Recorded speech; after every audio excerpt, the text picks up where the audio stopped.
Hey everyone! Today we're going to explore how to create an account on Brevo. If you're new to Brevo, don't forget to check out the free trial link in the description below. For those who are already set up, just log in and follow along. To get started, first open your web browser and go to brevo.com. Once you're on the home page, click on the Sign Up Free button.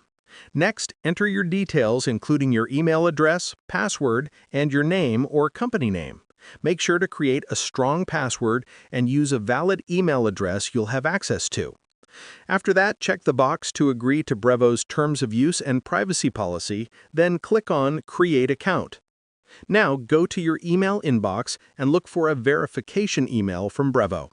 Click on the Verify My Email button to confirm your account. Once your email is verified, return to Brevo and log in using your email and password. After logging in, you'll be prompted to enter additional details like your company information and website.